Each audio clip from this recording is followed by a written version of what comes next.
आता राधिकाला घेऊन वेगळं राहायचं म्हणून राहिले. पण बाबाला सांगितलं होतं. बाबानं आईला सांगितलं का नाही सांगितलं काय माहीत. नाही तर अजून महाभारत होईल. आता करू तरी कसं. आता इले घेऊन डायरेक्ट घरी जाऊ का इथंच कुठं थांबू, काही समजून नाही राहिलं. काय झालं हो? कायचा विचार करून राहिले? काऊन थांबून गेले इथंच? अगं राधिका, तुझ्या आईनं जी अट ठेवली होती तुला वेगळं घेऊन राहण्याची, ते तर मी मान्य केली. पण इथे तर मी ना रूम शोधली ना काही शोधली. आता दुसरं घर पण नाही आहे आमचं का तिथं मी तुला घेऊन राहिलो असतो. आता तर पहिले रूम पाहावं लागेल ना भाड्याची. पण तेव्हापर्यंत तू कुठं राहशील. आता त्याच्यासाठी घरी चला लागन. पण जर तुझी इच्छा नसेल तर राहू दे, नाहीतर मग आपण पाहू कुठेही थांबून जाऊ. अहो पिऊची, तुम्ही कशाला टेन्शन घेता? तुम्ही आरामशीर रूम शोधा, तेव्हापर्यंत मी घरीच जाते. आता कुठं थांबू इथं कोणाच्या घरी? अजून लोक गोष्टी करतील का इथे थांबली तिथे थांबली. आणि तसंही आईला एवढं फ्रॅक्चर झालं तेव्हा मी इथं नव्हतेच ना. आता म्हटलं आईलाही बघणं होऊन जाते, आईसोबत दोन गोष्टी बोलणं होऊन जाते. आणि मग तुम्ही तेव्हापर्यंत भाड्याच्या रूमचा ताळजोड लावा. आणि आपले कपडे गिपडे सामान सगळंच तर आहे त्या रूममध्ये. तिथून सगळं आवर करावं लागेल ना. मग त्यासाठी तर घरी जास लागन. मग आता नाही गेलं आणि मग जाईन तर मग काय म्हणून नाही म्हणून आता म्हणून आली म्हणून सामानसाठी आणि मला पाहायला नाही आली म्हणून अशी म्हणून ना.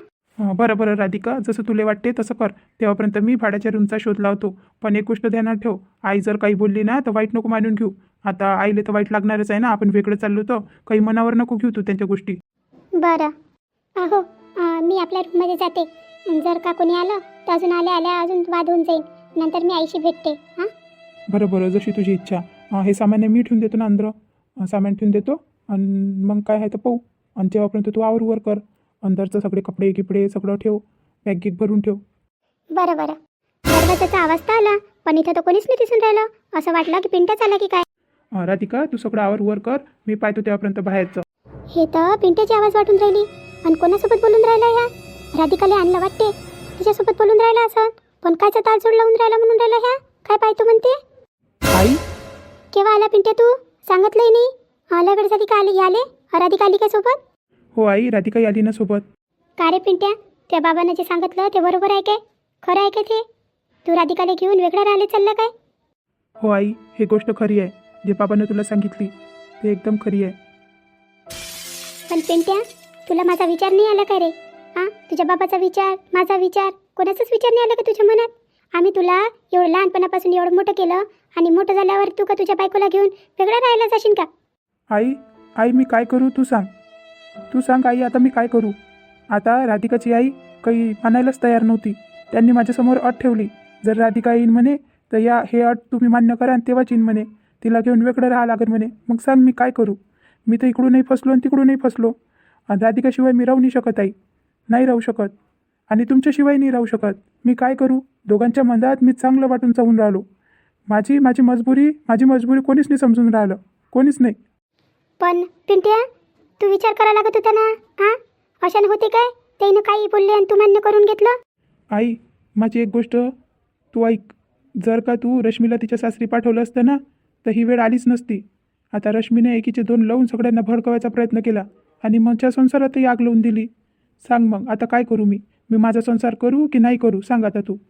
पण पिंट्या, ते आज न उद्या तर गेलीच असती ना तिच्या सासरी. एवढं काय आहे त्याच्यात? आई, ती जर सासरीने चालली ना त्याच्यात तुझा खूप मोठा वाटा आहे, खूप मोठा. तू तिला खूप हे करते, लाडावते, म्हणून ते तिच्या सासरीने चालली.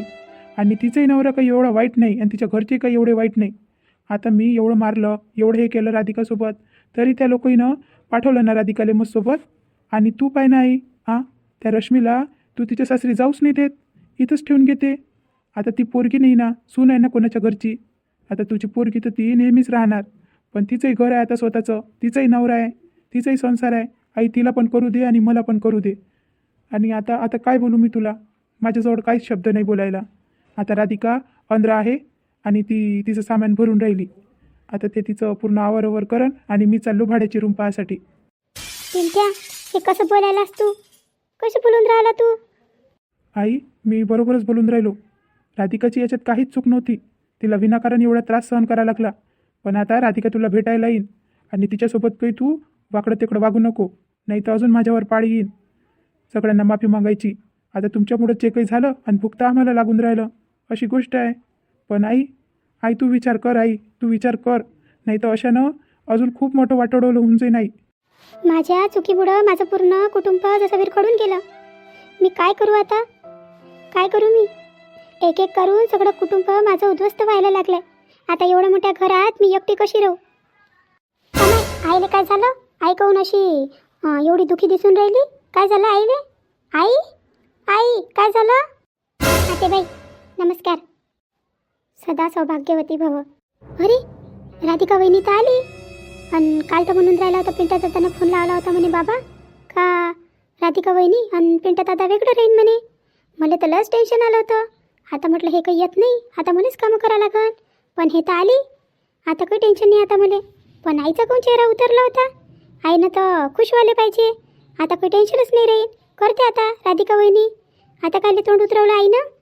ओके बाई, तुमच्या पायाला लागलं होतं ना, फ्रॅक्चर झालं होतं. कसा आहे तो पाय? आता त्रास होतो का त्याच्यात? तो त्रास तर खूप कमी आहे, पण आता तू जो त्रास देऊन राहिली ना त्यानं काय माहीत काय होईन तर. माफ करा आतेबाई, मी येऊ शकले नाही. अगं राधिका, आता तू आली तर किती मोठी बातमी आणली तू सोबत. माझ्या काळजावर जसं काही गोटाच आदळला तू. काय गोष्टी करून राहिल्या गोल गोल गोल गोल, काही समजून नाही राहिलं. एवढीच कदर दाखवून राहिल्या माझ्या आईसाठी तर जेव्हा लागलं होतं तेव्हा तुम्हाला फोन तर केला होता, तेव्हा तर नाही आल्या तुम्ही. आता तुमच्या विचारल्यानं काय ते काय सगळं काय बरं होऊन जाईन काय? बरं व्हाले आणि आल्या तर खरी. आता पहा तुमचं घर सांभाळा. सांभाळलं म्हटलं एवढा दिवस घर, आता नाही होत सांभाळणं. आता तुमचं घर आहे आणि तुमचं दार आहे, पाहत बसा काय आहे तर. रश्मी कसं बोलतं हे? हां भावजाईशी असं बोलायला लागते काय? बहिणी होईना ते तुई. हां सासूपेक्षा तर जास्त बोलतो तू तिले, जास्त बोलायले. स्वतःची जिभेला आवर म्हटलं, लय चपर चपर करते तू जीभ. काय झालं रे पिंट्या दादा? आला नाही तू तर बायकोचीच केअर घेऊन राहिला आणि बहिणीला एवढं टचटच बोलतो तू. आणि असं काय वाटतं रे तुला या राधिका वहिनीत वाटाले? हां काही वाटो, आणि तुला सांगणारं काही मी तुला जबाबदार नाही आहे, जबाबदार राहिले. आणि आई आई तू आताही नाही बोलत तिले. हां अहो तिला शिकवणं काही नुसतं याच्या त्याच्या मनात चपर चपर करते ना. मी तुला पहिलेच सांगून गेलो होतो का राधिकाला काही म्हणजो नको म्हणून, पण आली तेच गोष्ट आली है ना. चल राधिका, आणि एक गोष्ट, हे घर म्हटलं तुझंच होय, कारण की तू सासरी गेली आणि अजून वापस येऊन गेली. आता तुझंच होय, तूच सांभाळ तूच राह. मी काही ह्या घरात राहतही नाही आणि मी काही करतही नाही. मी माझा संसार तिकडेच पाहतो काय आहे तो. आता तूच राह आणि तूच इथं खुश राह. चल राधिका, एवढा काही विचार नको करू हिचा. आता आई आहे ते आहे. आईनं तिला लाडू जास्त डोक्यावर बसवलं. तू काही त्याचं टेन्शन नको घेऊ. झालं असं पॅकिंग पिकिंग तर चल, कपडे किपडे ठेवले काय बॅगमध्ये, बॅगही घेऊन चल आणि सगळं घेऊन चल. पाहून आलो मी खोली. आई पाहिलं का त्या? पाहिलं काय दादाले? कसा बोलून राहिला होता तो. पाय ना, काही दिलं वाटते, काही मिसळून त्याच्यावर करीना केला वाटते तेनं. कसा करून राहिला आई तो, पाय बरं कसा बोलून राहिला मले येन तुले. आई तू कशी अशी हुससारखी काऊन उभी आहे तर? काही बोलतं खरी, काही तर बोल. मी काय बोलू आता, हे सगळं मयातच झालं. जर मी स्वतःवर ताबा ठेवला असता ना तर असं झालंच नसतं आणि तुझ्या गोष्टीत आली नसती तर. आई दादा बरोबर तूही बोलून राहिली मले. मै काय चुका याच्यात? रश्मी, याच्यात पूर्णपणे तुही चुकी आहे आणि जेवढी तुही चुकी आहे तेवढी मै आहे.